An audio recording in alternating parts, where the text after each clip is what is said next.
گزشتہ جمعے میں قطاعت حدیث کے حوالے سے دو چیزیں آپ بھائیوں کے سامنے بیان کی تھیں۔ ایک یہ کہ حدیث بھی کتاب اللہ ہے، یعنی جو اللہ کے رسول علیہ الصلوۃ والسلام کے فرامین ہیں، آپ کے اعمال و افعال ہیں، وہ بھی قرآن کی طرح کتاب اللہ ہی ہے۔ دوسری چیز جو آپ بھائیوں اور بزرگوں کے سامنے بیان کی تھی وہ یہ تھی کہ وحی کی دو اقسام ہیں، ایک ہے وحی مطلوب اور ایک ہے وحی غیر مطلوب۔ وحی مطلوب اس وحی کو کہتے ہیں جس کی تلاوت کی جاتی ہے، یعنی قرآن کریم، اور وحی غیر مطلوب وہ وحی ہے جس کی تلاوت نہیں کی جاتی لیکن وہ بھی اللہ کی طرف سے وحی ہے، تو اس سے مراد اللہ کے رسول علیہ الصلوۃ والسلام کے فرامین وغیرہ ہیں۔ پھر میں نے بتایا تھا کہ جو غیر مطلوب وحی ہے، یعنی جو اللہ کے رسول علیہ الصلوۃ والسلام کے ارشادات ہیں، آپ کے اقوال ہیں، وہ 4 قسموں پر مشتمل ہیں، اس کی 4 اقسام ہیں۔ یعنی اگر ہم اللہ کے رسول علیہ الصلوۃ والسلام کی زندگی پر، آپ کے اقوال پر اگر ہم غور کریں تو یہ بات ہمارے سامنے آتی ہے کہ 4 طرح کی امور ہیں جو وحی کے ذریعے اللہ کے رسول علیہ الصلوۃ والسلام کی یعنی غیر مطلوب وحی کے ذریعے ہم تک پہنچے۔ ان میں پہلا امر تھا تشریعی امور، یعنی وہ حکم یا اس طرح کے احکامات جو وحی کے بغیر سمجھنا مشکل ہے بلکہ ناممکن ہے، یعنی انسان کی عقل اور فطرت اس حد تک نہیں ہے کہ وہ ان احکامات کو سمجھ سکے۔ مثلا میں نے بتایا تھا ان میں سب سے پہلی چیز آپ نماز لے لیں۔ اب قرآن میں اللہ تعالیٰ نے نماز کا حکم دیا، اب نماز کتنی نمازیں پڑھنی ہیں، کتنی رکعتیں پڑھنی ہیں، ان کے وقت کیا ہیں، طریقہ کار کیا ہے، یہ قرآن میں موجود نہیں ہے، یہ حدیث میں موجود ہے، اور حدیث میں بھی یہ اللہ کے رسول علیہ الصلوۃ والسلام اور عام انسان یا صحابہ اپنی عقل اور فہم سے نہیں بتا سکتے، بلکہ ان کی تعداد، ان کا وقت، ان کا سب کچھ کس نے بتایا ہے؟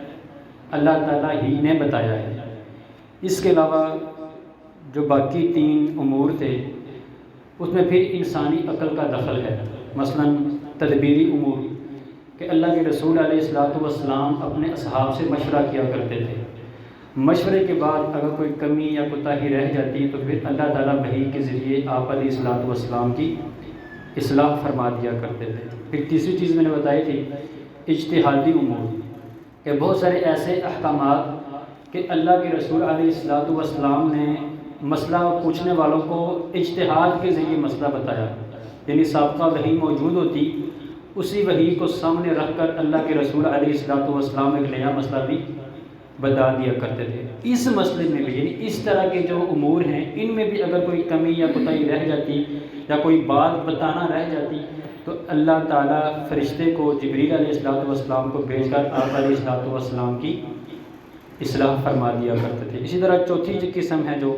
وہ ہے طبعی امور، یعنی انسان کے روزمرہ کے کام، کپڑے پہننا، لباس پہننا، کس طرح کا پہننا، کیا کھانا ہے، کیا لینا ہے، کاروبار کیا کرنا ہے، گھومنے پھرنے کہاں جانا ہے، ان سب چیزوں میں اللہ تعالیٰ نے انسان کو، شریعت نے انسان کو کیا دی ہے؟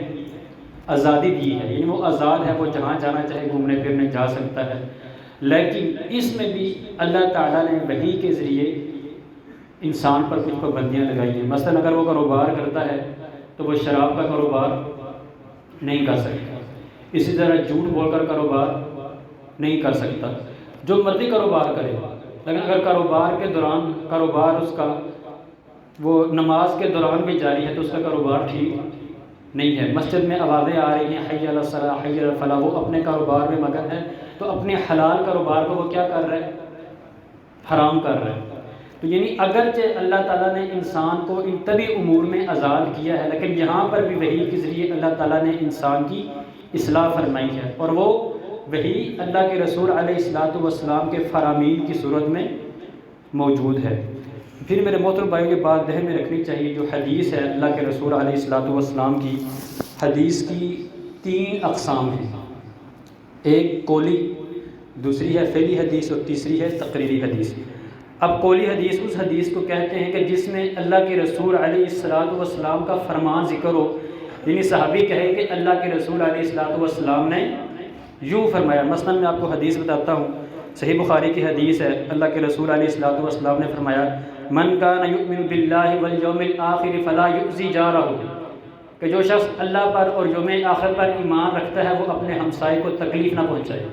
پھر فرمایا ومن کان یؤمن باللہ والیوم الآخر فلیکرم ضیفہ، جو بندہ اللہ پر اور یوم آخر پر ایمان رکھتا ہے وہ اپنے مہمان کی عزت کرے۔ پھر فرمایا ومن کان یؤمن باللہ والیوم الآخر فلیقل خیرا او لیصمت، جو بندہ اللہ پر اور یوم آخرت پر ایمان رکھتا ہے اس پر یہ لازم ہے فلیقل خیرا کہ وہ اچھی بات کرے، او لیصمت ورنہ خاموشی اختیار کرے۔ اب یہ قولی حدیث ہے کہ جس میں اللہ کے رسول علیہ الصلوۃ والسلام کے فرامین کا ذکر ہوتا ہے۔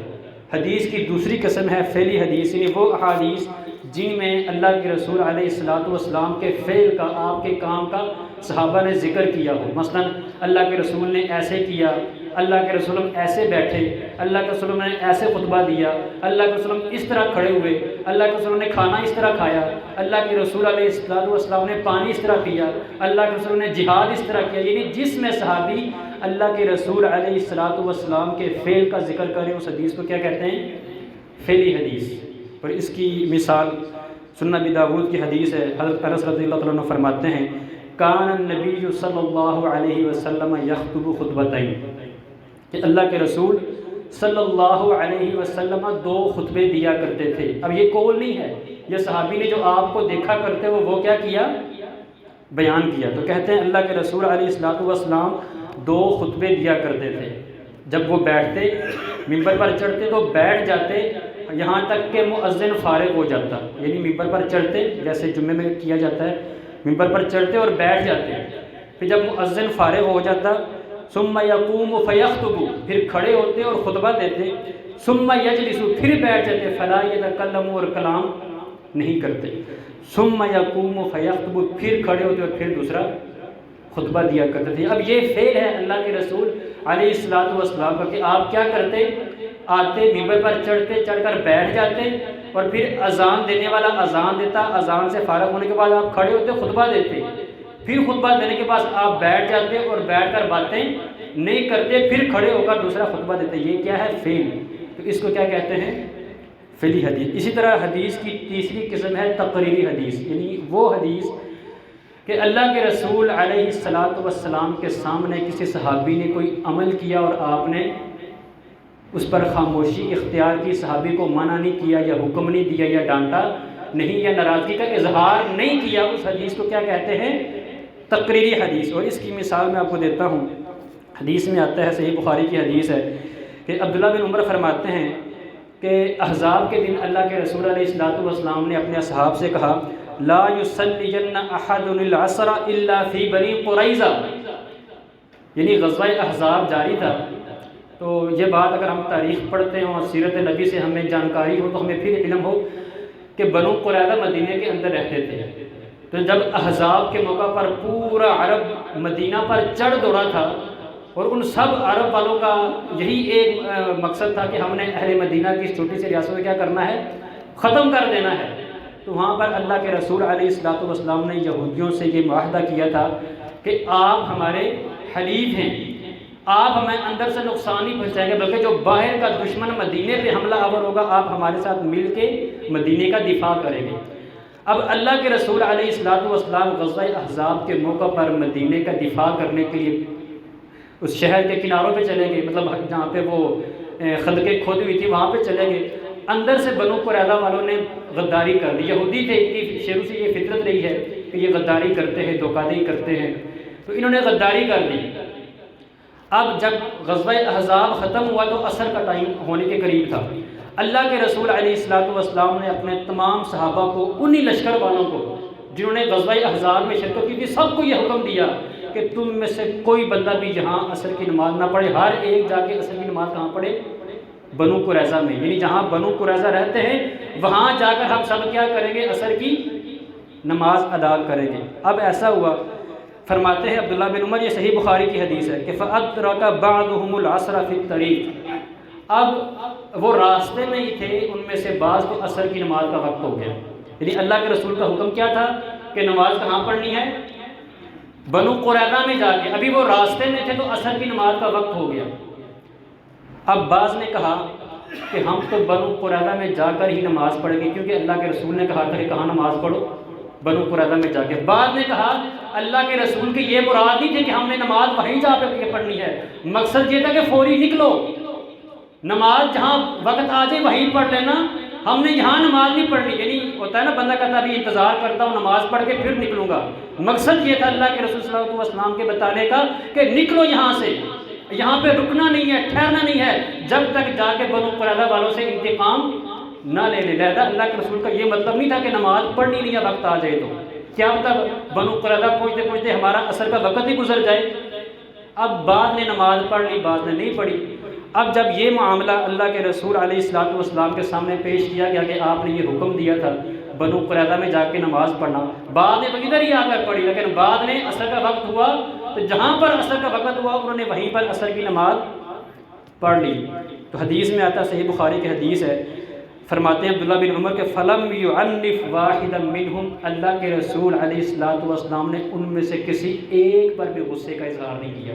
یعنی جنہوں نے قریظہ میں پڑھی انہیں بھی کچھ نہیں کہا، جنہوں نے راستے میں پڑھ لی انہیں بھی اللہ کے رسول علیہ الصلوۃ والسلام نے کچھ نہیں کہا۔ اسے کہتے ہیں تقریری حدیث، یعنی وہ حدیث جو صحابی نے عمل کیا لیکن اللہ کے رسول علیہ الصلوۃ والسلام نے صحابی کی سرزنش نہیں کی، اس کو غصہ نہیں کیا، برا بھلا اس کو نہیں کہا یا اس کو منع نہیں کیا۔ یہ تین طرح کی احادیث اللہ کے رسول علیہ الصلوۃ والسلام سے ثابت ہیں۔ اگر ہم احادیث کا مطالعہ کریں تو یہاں سے آپ اندازہ لگا لیں کہ حدیث میں کس قدر اللہ تعالیٰ نے حدیث کو محفوظ کیا کہ آپ کے قول کو بھی حدیثوں میں ذکر کیا گیا ہے کہ آپ کیا کہتے ہیں، آپ کے افعال کو بھی حدیث میں ذکر کیا گیا ہے، اور آپ کے سامنے جو صحابی نے عمل کیا وہ بھی احادیث میں کتاب میں موجود ہے۔ یعنی اس قدر اللہ تعالیٰ نے آپ جس طرح قرآن کی حفاظت کی اللہ نے، اسی طرح اللہ تعالیٰ نے آپ علیہ الصلوۃ والسلام کے فرامین کی بھی حفاظت کی کہ آپ کے سامنے صحابی کا کیا جانے والا عمل اور آپ کا ناراضگی کا اظہار نہ کرنا یا اس کو منع نہ کرنا، یہ عمل تک بھی احادیث میں ہمیں مل جاتا ہے۔ اس طرح اللہ کے رسول علیہ الصلوۃ والسلام نے کی احادیث کی اللہ نے حفاظت کی۔ اب بعض ناعاقبت اندیش وہ یہ کہتے ہیں، وہ یہ سمجھتے ہیں کہ دین کے لیے، اپنی اصلاح کے لیے صرف قرآن ہی کافی ہے، ہمیں حدیث کی ضرورت ہی نہیں ہے، کامیابی کے لیے صرف قرآن ہی کافی ہے۔ تو میں تو یہاں پر یہ کہوں گا، بلکہ سب کو یہی کہنا چاہیے کہ یہ بات ذہن میں رکھیں کہ قرآن کی فہم حدیث کے بغیر ممکن ہی نہیں ہے۔ اور یہ ذمہ داری جو لوگ کہتے ہیں نا ہم نے صرف قرآن کو ماننا ہے، حدیث کے ہم انکار کرتے ہیں، یہ اجنبیوں نے لکھی ہے، یہ سازشیں کرتے ہیں حدیث کے خلاف، ان کو یہ بات ذہن میں رکھنی چاہیے کہ اللہ نے قرآن ہی میں آپ علیہ الصلوۃ والسلام کی اطاعت کا حکم دیا ہے۔ اور بلکہ صرف یہی نہیں، اللہ تعالیٰ نے تو اس قدر وضاحت کیا کہ آپ حیران رہ جائیں گے۔ قرآن میں اللہ فرماتے ہیں وَأَنزَلْنَا إِلَيْكَ الذِّكْرَ لِتُبَيِّنَ لِلنَّاسِ مَا نُزِّلَ إِلَيْهِمْ، کہ ہم نے آپ کی طرف ذکر نازل کیا، کیوں؟ لِتُبَيِّنَ لَهُمْ، تاکہ آپ اس کو کھول کے بیان کریں، وضاحت سے بیان کر دیں۔ اب یعنی قرآن کو جس طرح بھی اللہ تعالیٰ نے نازل کیا، اس کو کھول کے واضح کر کے، اس کی مشکلات کو آسان کر کے، اس کے مجملات کو تفصیل کے ساتھ بیان کر کے، اس کی مشکلات کو آسانی کے ساتھ بیان کر کے کس نے ہمارے سامنے پیش کیا؟ یقیناً اللہ کے رسول علیہ الصلوۃ والسلام نے پیش کیا۔ اور کیوں کیا؟ کیونکہ اللہ نے قرآن میں ان کی یہ ذمہ داری لگائی تھی، اے حبیب ہم نے آپ پر یہ ذکر اس لیے نازل کیا ہے تاکہ آپ اس کو صحیح طرح کھول کر لوگوں کے سامنے بیان کریں۔ اور دوسری آیت میں اس سے بھی مزید اللہ تعالیٰ نے کھل کر بیان کیا اور کہا کہ وَمَا أَنزَلْنَا عَلَيْكَ الْكِتَابَ، ہم نے کتاب آپ پر اس لیے نازل کی ہے کہ إِلَّا لِتُبَيِّنَ لَهُمُ الَّذِي اخْتَلَفُوا فِيهِ، تاکہ جس میں یہ لوگ اختلاف کرتے ہیں آپ اس کو کھول کر بیان کر دیں لوگوں کے سامنے۔ ان دو آیتوں سے یہ بات ہمیں کیا سمجھ آتی ہے کہ اللہ کے رسول علیہ الصلوۃ والسلام محض چٹھی رساں نہیں تھے۔ یہ جو ڈاکیہ ہوتا ہے اس کا کام کیا ہوتا ہے؟ ایک بندے کا خط لیتا ہے، جا کے دوسرے کو دے دیتا ہے، یہ وضاحت نہیں کرتا۔ تو اللہ کے رسول علیہ الصلوۃ والسلام کو اللہ نے بطور ڈاکیہ مبعوث نہیں کیا تھا کہ اللہ سے قرآن لے اور ہمیں بتا دیں، اللہ نے اس لیے آپ کو مبعوث نہیں تھا کیا، بلکہ اللہ نے کس لیے مبعوث کیا؟ لِتُبَيِّنَ لَهُمُ الَّذِي اخْتَلَفُوا فِيهِ، کہ آپ جو ہم نے آپ کی طرف کتاب نازل کی ہے تاکہ آپ اس کو کھول کے بیان کریں، وضاحت کے ساتھ بیان کریں۔ اور اللہ کے رسول علیہ السلام نے ان دو آیات کی تعمیل میں پھر کیا کیا؟ جب آپ دنیا سے رخصت ہوئے تو احادیث کی صورت میں، آپ کے فرامین کی صورت میں آپ نے صحابہ کو ایسی تعلیم دی کہ قرآن کے ہر مجمل کی تفصیل بیان کر دی، ہر مبہم کی وضاحت بیان کر دی، ہر مشکل کی تفسیر بیان کر دی، اور قرآن میں اللہ تعالیٰ نے جو بات اشارے سے کی تھی اللہ کے رسول علیہ السلام نے اس کی وضاحت بیان کر دی۔ اور یہ سب کچھ کر کے اللہ کے رسول علیہ السلام دنیا سے رخصت ہوئے۔ اور یہاں پر ایک بات ذہن میں رکھیں کہ صحابہ کے ہاں حدیث کی اہمیت کیا تھی۔ ایک واقعہ سناتا ہوں، الکتاب ہے الفقیہ والمتفقہ، یہ کتاب ہے، اس میں واقعہ آتا ہے، صحابی رسول ہیں عمران بن حسین، حسین صاد کے ساتھ ہے، بیان کرتے ہیں کہ ایک آدمی ان کے پاس آیا اور آنے کے بعد فسألہ عن شیء فحدثہ، اس آدمی نے عمران بن حسین سے مسئلہ پوچھا، انہوں نے مسئلہ بتا دیا۔ اب جو انہوں نے مسئلہ بتایا وہ قرآن میں تو نہیں تھا لیکن انہوں نے حدیث کی روح سے بتا دیا۔ اب وہ جو مسئلہ پوچھنے والا تھا اس نے کہا حدثوا عن کتاب اللہ ولا تحدثوا عن غیری، کہ ہمیں مسئلہ کتاب اللہ سے بتاؤ، قرآن سے بتاؤ، ولا تحدثوا عن غیری، ہمیں کتاب اللہ کے علاوہ کسی اور سے مسئلہ نہ بتاؤ، یعنی ہمیں صرف اس کتاب اللہ سے، اللہ کے کلام سے، وحی مطلوب سے ہمیں مسئلہ بتاؤ، جو وحی غیر مطلوب ہے اس سے ہمیں مسئلہ نہ بتاؤ۔ عمران بن حسین رضی اللہ تعالیٰ عنہ نے پھر اس آدمی سے کہا کہ انک امرؤ احمق، کہ تو ایک احمق آدمی ہے۔ کیوں؟ پھر آگے وضاحت کی، اتجد فی کتاب اللہ ان صلاۃ الظہر اربع لا یجہر فیہا، مجھے پھر انہوں نے عمران بن حسین نے اس سے سوال کیا، اس آنے والے سے، اس سوال کرنے والے سے کہ مجھے بتا کیا تو کتاب اللہ میں یہ بات پاتا ہے کہ ظہر کی 4 رکعتیں اور ان میں قرات اونچی نہیں کرنی؟ یعنی یہ سوال کس نے کیا؟ صحابی رسول عمران بن حسین نے اس سوال کرنے والے سے جس نے یہ کہا تھا مجھے صرف کتاب اللہ سے مسئلہ بتاؤ، یعنی اس کے نزدیک حدیث رسول کی اہمیت نہیں تھی۔ تو انہوں نے آگے سے کیا کہا کہ تم مجھے نا ایک بے وقوف آدمی لگتا ہے، مجھے بتا ذرا کہ یہ جو ظہر کی ہم 4 رکعتیں پڑھتے ہیں پھر اس میں ہم قرات اونچی آواز سے نہیں کرتے، کیا قرآن میں اس کا حکم ہے؟ قرآن کی کسی آیت میں اس چیز کو پاتے ہو؟ اور پھر مزید اس سے کہا وعد الصلوات وعد الزکات ونحوها، اسی طرح نماز کے دیگر مسائل، زکوٰۃ کے احکامات، اس کے علاوہ جو دیگر شرعی احکامات ہیں ان کی وضاحت کیا تم قرآن میں پاتے ہو؟ یہ سوال کرنے کے بعد پھر اسے کہنے لگے اتجد ھذا مفسرا فی کتاب اللہ، کیا ان تمام چیزوں کی تفسیر قرآن میں ہے؟ پھر خود ہی جواب دیا کہ یاد رکھو ان کتاب اللہ قد احکم ذلک، کہ کتاب اللہ میں اللہ نے حکم دیا ہے، صرف یعنی نماز پڑھو حکم دیا ہے، زکوٰۃ ادا کرو حکم دیا ہے، والسنت تفسر ذلک، اور جو اللہ کے رسول علیہ السلام کی سنت ہے وہ کیا کرتی ہے؟ اس حکم کی تفسیر بیان کرتی ہے۔ یہ صحابی رسول کا موقف تھا، ایک سوال کرنے والا جب اس نے سوال کیا اور کیا کہا کہ صرف کتاب اللہ سے جواب دو، تو انہوں نے آگے سے کہا کہ یاد رکھو کتاب اللہ میں اللہ نے حکم دیا ہے، وَالسُّنَّةُ تُفَسِّرُ ذَلِكَ، جو اللہ کے رسول کی سنت ہے یہ قرآن کے تمام احکامات کی تفسیر بیان کرتی ہے، یعنی اللہ کے رسول نے اپنے فرامین سے، اپنے اعمال سے، اپنے اقوال سے قرآن کی تفسیر بیان کی ہے۔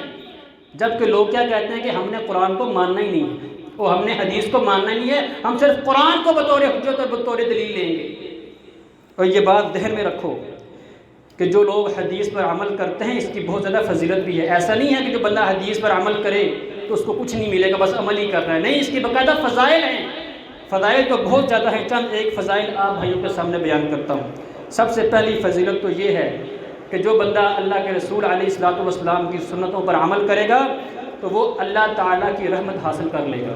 قرآن میں اللہ فرماتے ہیں وَأَطِيعُوا اللَّهَ وَالرَّسُولَ لَعَلَّكُمْ تُرْحَمُونَ، اللہ کی اطاعت کرو، اللہ کے رسول کی اطاعت کرو، لعلکم ترحمون، تاکہ تم پر رحم کیا جائے۔ یعنی ہم میں سے ہر شخص نا پریشان ہے، اب وہ چاہتا کیا ہے کہ اللہ کے اس پر خاص رحمت نازل ہو، تو رحمت کے نزول کا جو سبب اور ذریعہ ہے وہ اللہ نے قرآن میں کیا بتایا کہ اللہ کی اطاعت کرو اور اللہ کے رسول کی اطاعت کرو، لعلکم ترحمون، تاکہ تم پر اللہ کا رحمت، اللہ کی طرف سے رحمت نازل ہو۔ اور پھر دوسرا کہ جو شخص حدیث پر عمل کرتا ہے تو ایک تو یہ ہے کہ وہ رحمت الہی حاصل کرتا ہے، دوسرا یہ ہے کہ وہ محبت الہی بھی حاصل کر لیتا ہے۔ قرآن میں اللہ فرماتے ہیں قُلْ إِن كُنتُمْ تُحِبُّونَ اللَّهَ فَاتَّبِعُونِي يُحْبِبْكُمُ اللَّهُ، ان لوگوں سے کہہ دیجئے اگر تم چاہتے ہو کہ اللہ تم سے محبت کرے، قُلْ إِن كُنتُمْ تُحِبُّونَ اللَّهَ، یعنی اس واقعے کی اگر ہم شان نزول پڑھیں تو یہودیوں اور عیسائیوں نے یہ کہا تھا کہ اللہ سے حقیقی محبت ہم کرتے ہیں۔ انہوں نے کیا کہا تھا؟ اللہ کے رسول سے پورے 60 لوگ تھے، وفد تھا پورا جو اللہ کے رسول علیہ السلام کے پاس مدینے میں آیا تھا آپ سے مناظرہ کرنے کے لیے۔ سورۃ عمران کی پہلی 86 آیتیں آپ پڑھیں، اس میں آپ کو یہ ساری تفصیل مل جائے گی، حتیٰ کہ بعد مباہلے پہ جا کے ختم ہوئی تھی۔ تو انہوں نے آ کے کیا کہا؟ اللہ کے مختلف باتیں کی۔ انہوں نے ان باتوں میں ایک بات ان یہودیوں اور عیسائیوں نے کیا کی کہ اللہ سے سچی محبت کون کرتا ہے؟ یہودی اور عیسائی۔ اللہ نے قرآن نازل فرما دیا قل، آپ کہہ دیجئے ان کنتم تحبون اللہ، اگر تم اللہ سے محبت کرتے ہو تو پھر فاتبعونی، پھر تمہیں آپ علیہ السلام کی کیا کرنی پڑے گی؟ پیروی کرنی پڑے گی۔ جو بندہ یہ چاہتا ہے کہ ہم صرف قرآن پر محبت کر کے اللہ کی محبت حاصل کر لیں گے، صرف قرآن پر عمل کر کے، تو وہ یہ بات اپنے ذہن میں رکھ لے کہ صرف قرآن پر عمل کر کے، حدیث کو پسے پش ڈال کے، حدیث کی کسی بات کو نہ مان کے، حدیث کا انکار کر کے کوئی بندہ کبھی بھی اللہ تعالیٰ کی محبت حاصل ہی نہیں کر سکتا۔ اللہ نے کیا کہا کہ ان لوگوں سے کہہ دو اگر تم اللہ سے محبت کرتے ہو فاتبعونی، پھر میری بھی پیروی کرو۔ جب تم آپ علیہ السلام کی پیروی کرو گے تو پھر کیا ہوگا؟ یحببکم اللہ ویغفر لکم ذنوبکم، اللہ بھی تم سے محبت کرے گا اور تمہارے گناہوں کو بھی معاف فرمائے گا۔ یعنی یہ حدیث رسول پر عمل کا نتیجہ ہے، انجام ہے کیا؟ کہ ایک تو اللہ تم سے محبت کرے گا، دوسرا اللہ تعالیٰ تمہارے گناہوں کو معاف فرمائے گا۔ تیسری بات اس ذہن میں رکھیں، جو بندہ سنت رسول پر چلے گا، آپ کی احادیث کو اپنائے گا، ان کو مانے گا، وہ جنت میں داخل ہو جائے گا۔ حدیث قرآن میں اللہ فرماتے ہیں وَمَن يُطِعِ اللَّهَ وَالرَّسُولَ، کہ جو شخص بھی اللہ کی اطاعت کرے گا، وَرَسُولَهُ، اور اس کے رسول کی اطاعت کرے گا، يُدْخِلْهُ جَنَّاتٍ تَجْرِي مِن تَحْتِهَا الْأَنْهَارُ، اللہ تعالیٰ اس کو جنتوں میں داخل کرے گا، اور جنتیں بھی ایسی، باغات بھی ایسے جن کے نیچے سے نہریں جاری ہیں۔ اور مشہور حدیث ہم میں سے ہر ایک نے کئی دفعہ سنی ہوگی کہ اللہ کے رسول علیہ السلام نے فرمایا کل امتی یدخلون الجنت الا من ابا، کہ میری ساری کی ساری امت جنت میں داخل ہوگی سوائے اس شخص کے جس نے خود جنت میں جانے سے انکار کر دیا۔ صحابہ بڑے حیران ہوئے، اللہ کے رسول من یابا یا رسول اللہ، اللہ کے رسول جنت میں جانے سے انکار کون بدبخت کر سکتا ہے؟ پھر اللہ کے رسول علیہ السلام نے فرمایا من اطاعنی دخل الجنہ، جو بندہ بھی میری اطاعت کرے گا، میری بات مانے گا، میری احادیث کو، میری سنتوں کو اپنائے گا، دخل الجنہ، وہ جنت میں داخل ہوگا۔ ومن عصا، اور جو حدیث پر نہیں چلے گا، اس کا انکار کرے گا، تو اس نے فقد ابا، اس نے گویا جنت میں داخل ہونے سے، جنت میں جانے سے خود انکار کر دیا۔ تو یعنی اس بات سے کیا پتہ چلتا ہے کہ جو شخص حدیث پر عمل کرے گا، اطاعت حدیث کو اپنائے گا، تو وہ بندہ جنت میں داخل ہو جائے گا۔ اسی طرح پھر میرے محترم بھائی بات ذہن میں رکھیں کہ جو بندہ سنت کو زندہ کرتا ہے وہ بے پناہ اجر و ثواب حاصل کرتا ہے۔ حدیث میں آتا ہے، عمر بن عوف المزنی فرماتے ہیں، سنن ابن ماجہ کی حدیث ہے، فرماتے ہیں کہ اللہ کے رسول علیہ السلام نے فرمایا کہ جس نے کوئی ایک سنت میری سنت میں سے زندہ کی، من احیا سنتا من سنتی، جس نے میری سنتوں میں سے کوئی ایک سنت زندہ کی اور لوگوں نے اس پر عمل کرنا شروع کر دیا، تو فرمایا اللہ کے رسول علیہ السلام نے کہ اس کو سنت زندہ کرنے کا بھی ثواب ملے گا، اور جو اس سنت پر عمل کرے گا اس کو بھی ثواب ملے گا، اور اس عمل کرنے والوں کا ثواب بھی اس سنت کو زندہ کرنے والوں کو ملے گا۔ یعنی میں کوئی سنت زندہ کرتا ہوں، ایک ایسی سنت ہے جسے لوگ بھول چکے ہیں، میں لوگوں کو بتاتا ہوں، 10 لوگ اس سنت پر عمل کرنا شروع کر دیتے ہیں میری وجہ سے، تو ان 10 لوگوں کو سنت پر عمل کرنے کا ثواب ملے گا، لیکن ان 10 لوگوں کے عمل کرنے کا ثواب اللہ تعالیٰ مجھے بھی عطا فرمائیں گے۔ اس سے آپ اندازہ لگا لیں کہ اللہ کے رسول علیہ السلام کی سنت کی جو اہمیت ہے وہ کس قدر زیادہ ہے۔ اور یہاں پر یہ بات ذہن میں رکھیں کہ جس طرح یہ جو حدیث پر عمل ہے اس کی فرضیت کے حوالے سے یہ بات آپ ہمیشہ ذہن میں رکھیں کہ اگر آپ قرآن کو سمجھنا چاہتے ہیں تو پھر حدیث کو اپنانا، اس کو صحیح سمجھنا، اس کے مطابق زندگی گزارنا، اس کو صحیح سمجھنا یہ ضروری ہے۔ یعنی قرآن کا سمجھنا حدیث کے بغیر ممکن ہی نہیں ہے۔ اگر آپ یہ کہیں میں قرآن کو سمجھنا چاہتا ہوں، اور یہ بات ذہن میں رکھیں کہ قرآن کو سمجھ کر پڑھنے کا اللہ تعالیٰ نے حکم دیا ہے، افلا یتدبرون القرآن الذین آتیناہم الکتاب یتلونہ حق تلاوتہ۔ اللہ کیا فرماتے ہیں کہ یہ لوگ قرآن پر غور و فکر کیوں نہیں کرتے؟ اللہ فرماتے ہیں کہ جن لوگوں کو ہم نے کتاب دی یتلونہ حق تلاوتہ، وہ اس کتاب کی تلاوت کا حق ادا کرتے ہیں۔ اب قرآن کی تلاوت کا حق کیا ہے؟ اگر ہم مفسرین کے اقوال پڑھیں، وہ کہتے ہیں کہ قرآن کو فہم کے ساتھ، تجوید کے ساتھ سمجھ کر پڑھنا، یہ قرآن کا حق ادا کرنا ہے۔ تو یہ بات ذہن میں رکھیں، اگر آپ حدیث کو پسے پش ڈال دیں گے، حدیث کو کچھ نہیں سمجھیں گے، تو آپ قرآن کو سمجھ ہی نہیں سکتے۔ یعنی حدیث کے بغیر قرآن کا سمجھنا ناممکن ہے۔ آپ کو مثال دے کے سمجھاتا ہوں۔ حدیث میں آتا ہے، جامع الترمذی کی حدیث ہے، ایک بڑی مشہور آیت کہ اللہ تعالیٰ نے کیا فرمایا کہ وَكُلُوا وَاشْرَبُوا حَتَّى يَتَبَيَّنَ لَكُمُ الْخَيْطُ الْأَبْيَضُ مِنَ الْخَيْطِ الْأَسْوَدِ مِنَ الْفَجْرِ، کہ کھاؤ اور پیو یہاں تک کہ سفید دھاگا کالے دھاگے سے واضح ہو جائے فجر کے وقت۔ یعنی فجر کا سفید دھاگا وہ کالے دھاگے سے واضح ہو جائے تب تک تم کھا پی سکتے ہو۔ اب قرآن میں تو یہی حکم ہے، اس سے آپ کو، مجھے اور آپ کو کیا سمجھ آئے گی؟ کچھ بھی نہیں۔ ہم صبح کے وقت کالا اور سفید دھاگا ڈھونڈیں گے، یا دونوں دھاگے سامنے رکھیں گے، کالا اور سفید، جیسے صحابی نے کیا تھا، اور کہیں گے جب تک کالا دھاگا نظر نہیں آتا اس کا مطلب ہم کھا پی سکتے، اور صحابی نے ایسا کیا بھی۔ اب حدیث میں آتا ہے، عدی بن حاتم کہتے ہیں کہ میں نے اللہ کے رسول علیہ الصلوۃ والسلام سے سوال کیا روزے کے بارے میں کہ کب تک کھا پی سکتے ہیں؟ تو اللہ کے رسول علیہ الصلوۃ والسلام نے مجھے کہا کہ یہاں کے حتیٰ یتبین لکم الخیط الابیض من الخیط الاسود، یہ آیت مجھے پڑھ کے سنا دی کہ میں نے سوال کیا نا کہ کب تک کھا پی سکتے ہیں، تو مجھے اللہ کے رسول نے یہ آیت پڑھ کے سنا دی کہ جب صبح کے وقت سفید دھاگا کالے دھاگے سے واضح ہو جائے، ظاہر ہو جائے، تو تب تک کھا پی سکتے ہو۔ تو وہ کیا کہتے ہیں؟ وہ کہتے ہیں کہ میں نے فأخذت عقالین، میں نے دو دھاگے، دو تسمے پکڑ لیے، احدہما الابیض والآخر اسود، میں نے دو دھاگے لیے، ایک دھاگا سفید تھا اور ایک دھاگا کالا تھا۔ کہتے ہیں میں نے ایسا کیا، اور جب اللہ کے رسول علیہ الصلوۃ والسلام کو یہ بات پتہ چلی تو اللہ کے رسول نے کیا کہا کہ اس سے مراد انما هو اللیل والنہار، اس سے مراد رات اور دن ہے۔ رات سے، کالے دھاگے سے مراد رات ہے، اور سفید دھاگے سے مراد کیا ہے؟ دن ہے۔ یعنی جب رات سے دن ظاہر ہونا شروع ہو جائے، دن صبح کی روشنی پھوٹنا شروع ہو جائے، جو فجر کے وقت نظر آتی ہے باقاعدہ آسمان کی طرف ایک اٹھتی ہوئی روشنی، وہ باقاعدہ ان علاقوں میں جہاں اندھیرا ہوتا ہے، آپ دیکھیں آپ کو باقاعدہ یہ مشرق کی طرف جہاں سے سورج طلوع ہوتا ہے، فجر کا وقت جو شروع ہونے کا وقت ہوتا ہے، وہاں پہ آپ کو باقاعدہ ایک ہلکی سی پتلی سی روشنی نظر آئے گی جو آسمان کی طرف جاری ہوتی ہے، اس سے پتہ چلتا ہے کہ فجر کا وقت شروع ہو گیا۔ اب آپ خود اندازہ لگائیں، قرآن میں اللہ نے کیا کہا تھا کہ سفید دھاگا کالے دھاگے سے واضح ہو جائے فجر کے وقت۔ اب صحابی نے کیا کیا؟ دھاگے رکھ لیے۔ اب اللہ کے رسول علیہ الصلوۃ والسلام وضاحت نہ کرتے، اس صحابی کو بتاتے نا، تو صحابی کو یہ بات کیسے سمجھ آتی؟ اس نے تو ساری زندگی دو دھاگے رکھ کے فجر کے وقت روزہ رکھنا تھا اور روزہ بند کرنا تھا۔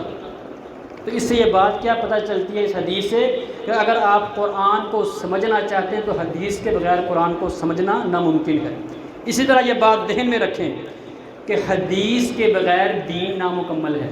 اگر آپ یہ کہنا کہ ہم نے حدیث کو ماننا ہی نہیں ہے، تو یہ بات آپ ذہن میں رکھیں کہ پھر آپ کا دین مکمل نہیں ہے۔ اب قرآن میں اللہ نے کیا فرمایا؟ الزانیۃ والزانی فاجلدوا کل واحد منہما 100 جلدہ، کہ زنا کرنے والا مرد اور زنا کرنے والی عورت، فاجلدوا کل واحد منہما 100 جلدہ، دونوں میں سے ہر ایک کو 100 کوڑے مارو۔ یعنی وہ مرد ہے اس کو بھی 100 کوڑے مارو، وہ عورت ہے اس کو بھی 100 کوڑے مارو۔ یہاں پر اللہ تعالیٰ نے کنوارے اور شادی شدہ کی تفریق بھی نہیں کی کہ کنوارے کو کیا کرنا ہے، شادی شدہ کو کتنے مارنے ہیں، بس کہہ دیا اللہ نے کیا کہ 100 کوڑے مارنے ہیں۔ کس کو؟ زانی مرد کو اور زانیہ عورت کو۔ پھر اب حدیث میں آتا ہے، جامع الترمذی کی حدیث ہے، عبادہ بن صامت رضی اللہ تعالیٰ عنہ فرماتے ہیں کہ اللہ کے رسول علیہ الصلوۃ والسلام نے ہمیں کیا کہا؟ خذوا عنی قد جعل اللہ لہن سبیلا، کہ مجھ سے یہ زنا کے متعلق جو احکامات ہیں یہ لے لو، یہ سیکھ لو، اللہ تعالیٰ نے تمہارے لیے اس میں راستہ بنایا ہے۔ اب پھر اللہ کے رسول علیہ الصلوۃ والسلام نے جو بتایا، السیب بالسیب جلد مئۃ ثم الرجم، اگر شادی شدہ زنا کرے، شادی شدہ کے ساتھ اگر شادی شدہ زنا کرے، اس کو کیا کرنا ہے؟ جلد مئۃ، اس کو 100 کوڑے مارنے ہیں، ثم الرجم، اور پھر کیا کرنا ہے؟ رجم کرنا ہے، پتھر مار مار کے سنسار کر دینا، اس کو پتھر مار مار کے مار دینا۔ اب رجم کی آیتیں قرآن میں، پورے قرآن میں آپ دیکھ لیں، رجم کا حکم قرآن میں آپ کو نہیں ملے گا، لیکن اللہ کے رسول نے کیا کہا؟ پہلے 100 کوڑے مارنے ہیں اس کو، شادی شدہ زانی کو یا زانیہ عورت کو کیا کرنے ہیں؟ پہلے 100 کوڑے مارنے اور پھر رجم کرنا ہے۔ اور پھر فرمایا والبکر بالبکری، اور اگر کنوارا زنا کرے تو کیا کرنا ہے؟ جلد مئۃ ونفی سنۃ، اس کو 100 کوڑے مارنے ہیں اور 1 سال کے لیے در بدر کر دینا ہے، جلا وطن کر دینا ہے، اپنے ملک دیش سے اس کو نکال دینا ہے۔ اب یہ نفی سنۃ یعنی 1 سال کی جلا وطنی اور شادی شدہ کو رجم اور سنسار کرنا، یہ آپ کو قرآن میں نہیں ملے گا۔ تو جو بندہ یہ کہتا ہے کہ میں نے حدیث کو نہیں ماننا، صرف قرآن کو مانوں گا، تو یہ بات ذہن میں رکھ لیں کہ حدیث کے بغیر دین نامکمل ہے۔ اللہ تعالیٰ سے دعا ہے اللہ تعالیٰ ہمیں قرآن کی طرح حدیث کو بھی اپنی زندگی میں لانے اور اس کو سمجھنے اور اس کے مطابق اپنی زندگی گزارنے کی توفیق عطا فرمائے۔ وآخر دعوانا الحمد للہ رب العالمین۔